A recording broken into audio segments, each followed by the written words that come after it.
বাবা আমার মেয়েরে তো দেখলা কেমন পছন্দ হয়? আপনার মেয়েটা চাচা মাশাআল্লাহ তাদের থেকে বেশি সুন্দর।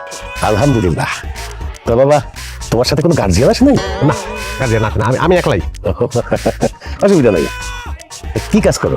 একটু দেখ, মনে করেন মাটিকাটা থেকে শুরু করে রাজমিস্ত্রি পর্যন্ত, জুতা সেলাই থেকে চন্ডি পার, এমন কোনো কাম নাই যেটা আমি করি না।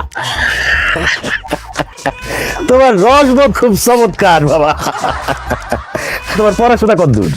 আমার পড়াশোনা মনে করেন matric fail, diploma engineering, honours masters, কোনো কিছুতে কিছু যায় না। তুমি অনেক মজা করো, খুব মজার মানুষ তুমি। না আমি মজা করতেছি না দাদা, সত্যি। আমি আপনার বাড়িতে মাটি কাটতে আইছি, ওই যে বাজারে জাফরের কাছে আপনি বদলা বুঝতেছেন না, যে বদলা কামলা নাই, মাটি কাটানোর লেগে আপনার লোক লাগবো। হ্যাঁ আমি সেই লোক। এই বসে রইছিস কেন? ওঠ ওঠ, তুই মাটি কাটতে আইছস, তুই এখানে বসে রইছস, আবার এইসব কাপড় পরে আইছস।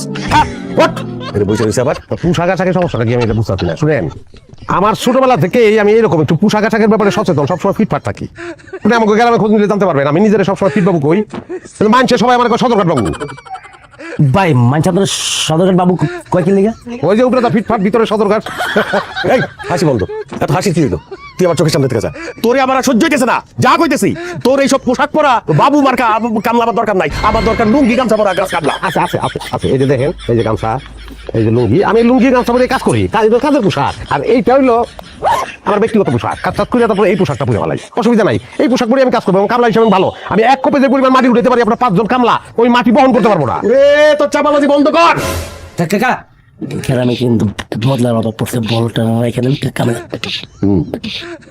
ফরিদ বাপের নাম মুরিদ, দাদার নাম সুরি। এই চুপ, একটা কথা কইলে 10টা কথা কয়ে ফেলাই। যা রতন তোরে দেখাই দিব কি কাজ করতে হবে, যা।